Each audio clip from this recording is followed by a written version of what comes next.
That guy got shot for saying Juna saves Strive. He ruined Strive by allowing people to remove May theme from the rotation. Speaking of Juna, he did make a good tweet, which is that he cut out an excerpt from what we're about to read. Did you see this? This is Dogura and Kazunoko's translated thoughts about Guilty Gear Strive, and they're pretty funny. Kazunoko says, hereafter, he will not say that a new character is weak after having only played them a couple of hours. Without having grinded a fighting game significantly, he does not feel like saying too much about games. He feels that he does not know enough to be certain. He thinks that the only time when we can make tier lists is when we have won a tournament. He thinks that people that make tier charts are feeling themselves. People that make tier charts are basically saying that they can use all characters in the game and that it is stupid to create tier charts for beta tests at TSM_Leffen on Twitter. If you haven't read this yet, right? So it's over here. Whoever did the translation on this, oh, of course, is Shinjin Baiken. Okay, this translation is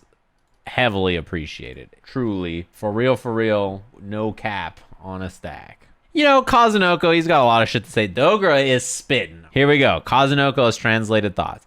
He thinks that the previous beta was more fun. Jumps are more similar to normal fighting games. He understands the reasoning behind making backdashing weaker. I don't like the way it feels, and I think it looks a little weird, but I understand the decision behind it. It makes sense to me. Did you fight a Ram in the first beta, chat? Ramlethal could be across the entire screen in 0.02 seconds. She could be full screen, which is air backdash. You could create space backwards very quickly. You didn't really fight to escape it. You just were gone. He thinks jumps are strong. It is probably because AAs are weak and they do not lead to high damage. I think most people thought this about jumps. Yeah, you don't need to change the way jumping works. It's just that AAs don't feel strong, and obviously the changes to the system stuff make it so that jumps feel a little different. But I think this is, I mean, a lot of people feel this way. Anti-airing at the beginning of the game is also hard. You need situational awareness to anti-air. It's not like you just do it. You have to know against which character do you anti-air, which move when. Kazunoko says he does not like it when the usability of options are worsened. Yeah, I think utility is an important thing about moves. He played so much GG that his thoughts on GGST are probably skewed. That's an interesting bit of insight. In the first beta, jumps were so strong that you could easily get lost maybe and mix up with attack or throw. But when he used Soul in this version, he thought he could not advance from the air at all, nor could you get into throw range from the ground. It became very rigid. What? If that's supposed to be as Soul he couldn't get in, I find that very surprising. It does not feel exhilarating mixing the opponent up. Even though jump options got weaker, there are characters that cannot get into an Okazemi situation from grounded neutral. He would understand this if the characters that have specials that allow them to go for throw attack mix-ups would have much weaker jump options. Yeah, I see.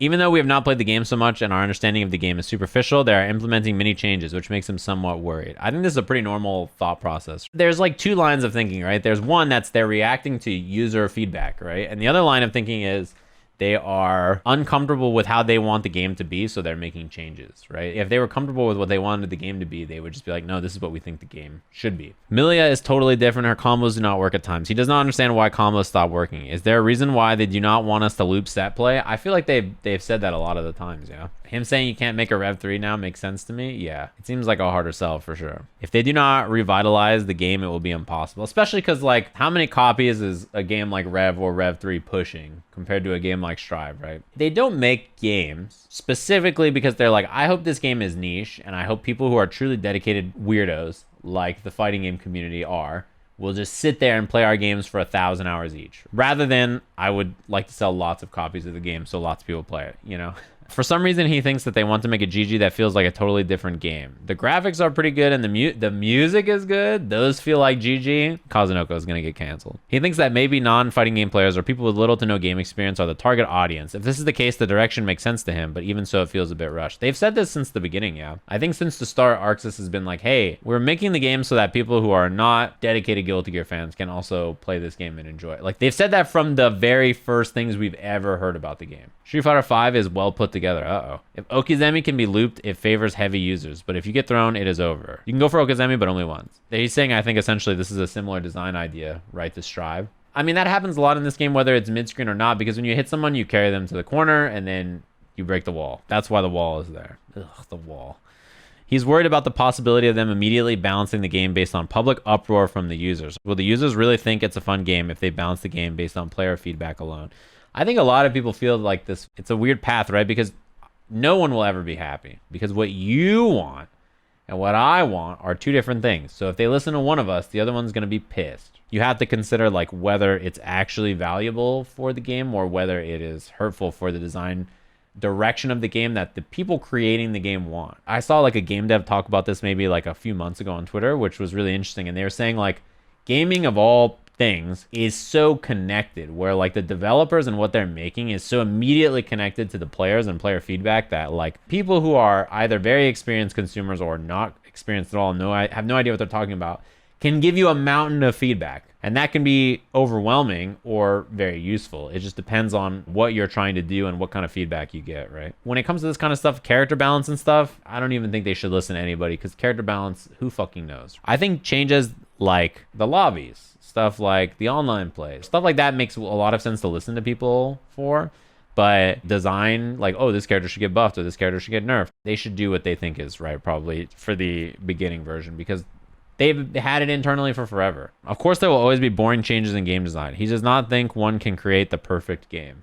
He thinks not being able to loop Okazemi in set play feels new, fresh. He got demoralized after getting looped with Okazemi and Gundam. Yeah, he got smoked in Gundam, huh? If we know how to increase new and fresh perspectives, fighting games would be more new and fresh. All of those points seem to be, you should try new things and try to make a game that is interesting and fun for lots of people, right? And that there are going to be some changes you find boring or you don't like because it feels powerful to do certain things that are cool and all that kind of stuff, but he understands it needs to change. You think about Strive, there are lots of changes where like me or someone else is like, man, I don't like this. This change feels so bad. And then you think about it in the context of what the rest of the game is and what they're trying to do, and you're like, all right, that makes sense, I guess. The entire way offense, Gatlings, and IB work was such a big conversation on Twitter, and like I feel like everybody's changes to it were so ridiculous to listen to because they didn't understand the consequences of the changes and how drastic the game would have to change to accommodate their changes, and that the game would be completely different once the changes were accommodated. Anyway, he once ran a beginner tournament for USF4. The attendance was good. He thinks that gathering people of similar skill levels into communities is a good idea. It is. Join the beginner tournaments in my Discord. He thinks flourishing fighting games depends on if one can gather players at similar skill levels and if the game itself is fun. He thinks that it might be better without early access promotion. I think a lot of people have talked about whether all the betas have hurt the game or not. He thinks that it is a bad look to have some people be able to play the game in advance, whereas others who have pre-ordered do not have the chance. If it may look like a chance for everybody, but there's no chance for you to play it, or something like that. It might be better without this type of promotion. He feels that he might have understood the feelings of those that are angry at this sort of stuff.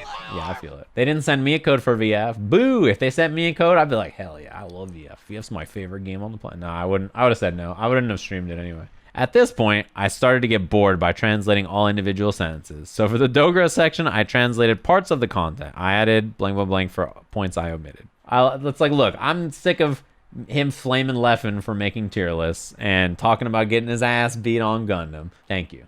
I truly appreciate that.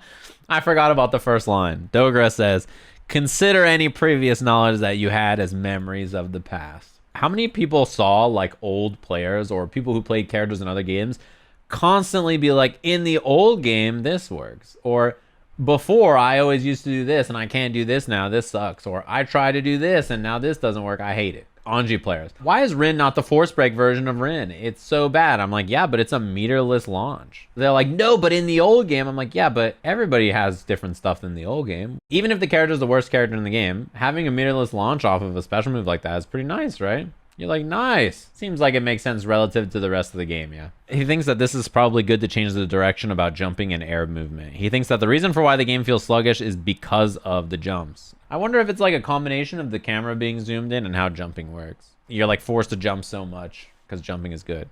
He thinks that the dash super jump should retain their dash momentum, but that is his own personal preference. Yeah, I think that's a good thing to say. Like, he thinks that it should be there, but that's just how he is. I think momentum is such a cool thing about gear. You know what I mean? It's like such a fun part about having run momentum make things work or not work, or your anti-air, you're not in the right place because you didn't FD break and you still have run momentum or whatever it is, right? If new players say that GG is fun, he thinks that is fine. The problem is that the reaction of previous Guilty Gear players are 50-50. Some people say that it's fun. There are some mixed responses. Those that are expressing negative opinions about the game are mainly previous GG players, right? So his thoughts are, most of the people that are happy are people that didn't play Gear before or they're new, right? And then there's grumpy people. There's some people that like the game that are old Gear players and some people that don't. Changes like landing recovery and removal of dash momentum retention are two components that are new, and if they want to retain the GG feeling of the game, they should probably fix those parts. Yeah, I don't like the way that landing feels in the game either. And I think it was a weird change to make if you wanted to make jumping weaker. I think there's a lot of things you can do. I really don't understand it. I think when everybody was like, I hope anti-airs are stronger, I don't think everybody was like, they should make moving worse. It's like a twofold attack that I think hurts a part of the game in a strange way. I don't think it changed that many of the situations that I was in, but it does feel a little bit more gross. You know, you feel a little bit more chunky. I don't think anybody really was like, this change is awesome. It was either I don't notice it that much or I don't like it, which is not probably a successful change. The worst possible outcome would be that neither ASW players nor the new players will play the game. So they have to draw the line somewhere for which part of the audience they want to draw in. This is, I think, one of the most important parts about any new game, right? Is like how much of the changes make it so that people who like the old game still like it, or that new players like it. If you make a new game and like everybody thinks it's dope and they're all happy and everybody's like, yeah, like fucking this is tight, and old players are not happy, well, then you're looking for a new audience. But if new players are also like, this is okay, I guess, and then old players don't like it, then you've really put yourself in a bad spot. It's such a hard ask. You need the game to both be interesting to new players, but also have long-term depth that old players are going to be wanting to stick around and play the game for a long time. In 100, 200, 300, 5, 1,000 hours of play, are people going to be like, yeah, this is awesome? That's a pretty important part about the experience for fighting game players. He played previous GGs so much that the spirit of GG is inside of him. He is not convinced that he can look at the game objectively. Yeah, it's hard. Because there's lots of things where your personal biases as someone who either likes the game or likes some of the changes or doesn't like some of the changes get in the way of looking at the game. He does not want to say that GG should be like this or like that. He thought that GG would die with ACPR. Then GG came back with Exert and it just survived. Do you want that to make the same mistake? Just survived. He didn't say flourished. He didn't say crushed it. He didn't say it was the best thing ever. It just survived. He wants to tell people that do not want GG to no longer be like GG, to keep playing the previous versions. Arc System Works want GG to continue as something new, and thus they have made a lot of changes. But I want them to avoid it not being fun. If it makes the game fun, they can decide to remove the GG feeling and just keep the characters. I see. As long as you make a fun, interesting game, even if it's not the same as old games, that's cool. Just make it so the game is fun. That's a pretty fair opinion, even if you love Guilty Gear, to say, I think. There's no way that the satisfaction of previous GG players is connected to the development of a new game. New players being the most important is beyond doubt. Interesting that he says that. Among those that are complaining, there are many high-level players. He thinks that if you have skills, then just adjust them to the new games. There is no need to focus on the highest level players. You guys just use your experience and adapt. Or are you just stupid? He definitely wants them to focus on new players. Holy shit. He says, look, you old fucks, you'll get used to it, right? To be honest, there is some truth to the idea that, like, no matter what the game is like, there are lots of people who will play it, who are Guilty Gear fans. Like, they're like, I like Guilty Gear, I'm going to play it no matter what. But I think, like, you don't want to ignore them, right? You want people who like your older titles to still feel satisfied about the new game. And actually, more important than that is that the new game has enough depth to get people interested in the same way older games do, regardless of whether they like this version or not, right? Because some people who like Plus R don't like Exert, some people who like Exert don't like Plus R. As long as the game has enough depth and interesting things to keep people playing and enjoying and appreciating the game at like a high level for a long time, people will be happy. It might not be the same people, but people will be happy. He is so on the other side though. He's like, fuck all y'all old people. In Street Fighter, the game system always changes. He considers himself very good at adapting to many different game systems, and he personally thinks there's nothing strange with changing game system. Oh, this part is wild. There are plenty of players that were really strong in SF4, but are barely known in SF5. If that is because they did not play SF5, or they kept on playing SF4 because they like it over SF5, he does not know. But as regards Street Fighter 4 players that say Street Fighter 5 is boring, it's a shitty game, play Street Fighter 4 instead, he honestly thinks they should just disappear. Are you still getting tagged by Fuerte's EX Quesadilla bombs? Are you still getting bopped by Elena's mallet smash? You know, you want to play Street Fighter 4, you don't like Street Fighter 5, whatever your reasoning is for not playing Street Fighter 5, no problem. But if you're out here just saying it's boring, it's shitty, play this game instead, disappear. Pretty cold take, TBH. If you don't like the new game, or you don't like any game, whatever it is, that's fine. You don't have to play it, you don't have to watch it, you don't have to engage with it. He would like to hear the opinions of people that do not play games, but those opportunities rarely come about. You guys know I'm a fan too. I love reading the opinions or the thoughts of people who do not play fighting games, because I like seeing their experiences and how they like the game, or whether they don't like the game, or what it is. I find that really interesting, and it's important to refresh our mindset of what it's like for someone who doesn't play that particular game but is a fighting game player or doesn't play the genre at all, try it out. He thinks that mid-level players who stop playing when they suffer setbacks, when they cannot win as much as they would like to, or when their character is nerfed. He thinks that the reasons for why mid-level players and beginners stop playing are different, for sure. Beginners stop playing because the game is no longer fun. The hurdle in creating an enjoyable experience for new players is different from balance changes that make mid-level players concerned. Yeah, let's be honest, chat. I don't know about you guys. I have fun with basically any fighting game when I first play it. As like a fighting game fan, I can play any fighting game and I'll have fun. You bring up Sam Show, I had fun when I played it. There was moments of fun in there. You can genuinely see me enjoying myself while playing the game. Same thing when I played Fantasy Strike, which I didn't like that much, right? But I had fun when I found fun in playing the game. Even games that I didn't end up enjoying for very long or long term, I found fun when playing them. Beginner players, they play the game because they're like, I don't know what's happening. This is cool. This is fun. I'm having a great time. The minute that stops becoming fun, they'll go play another game that's fun. They do that with all the other games, right? Why would it be different from fighting games? It's not like a unique thing. Street Fighter V kept on adding new content, so the amount of new players kept on increasing. It is easy to recommend to people, and the game itself is fun. Once you play it, it's easy to pick up. I think especially now, Street Fighter V is easier to recommend. The game's in a more fun and interesting place than when it came out. He's anxious about GG. If there had been no GG, he would not have had the life he had today. That is something that he feels very deeply. If he can get back to GG in some way, he would like to do that, but they should remove Zappa. Absolutely, I agree. Straight spin. He will not lecture old school GG players, but would like them to at least think about how they express their opinions. He understands their feelings. They are angry because they like Guilty Gear. He understands when they say stuff like, what have you done to my Guilty Gear? But would like them to reconsider how they express themselves. He puts it into words so well. He understands when people say stuff like, I personally do not like that the momentum disappears when you jump, nor that jump attacks result in landing recovery. So I would like these issues to be fixed. But he would like people to stop saying stuff like, what the fuck, these jumps, lol. This is a game for kids. So dead game, lol. Back to SF5, haha. And the latter is common. You ask people, what's the issue with the game? A baby game. Why? Why? How is it a baby game? Street Fighter Strive. Why? What about it makes you feel that way? Yeah, I think no one has a problem if you explain your reasoning and why. Like, there's lots of things I don't like about Strive. Especially in the beginning. I talked a lot about Gatlings.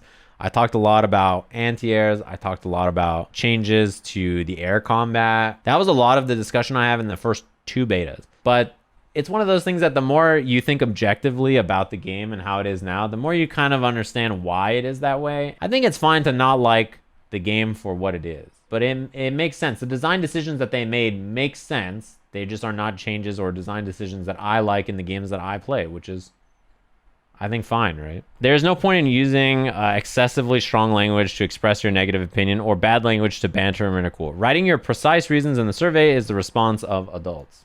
It's true. The other thing, though, too, is that you're too late. If right now you're like, I'm going to start talking about why I don't like Guilty Gear Strive, you're too late. People have already been talking about Gatlings and changes for a year and a half. We've all heard it already. The game's about to come out. Now when the game comes out and we get a better understanding, you can talk about it and break it down, but it's too late. Do you remember people saying the Gatlings will increase later? Like they hadn't added in the Gatlings yet. People were like, dude, functionality on the Gatlings is coming. It's a placeholder. The lobby's gonna be doink. You wanna do a double jump combo? Any minute now. Have I considered that my opinion isn't correct?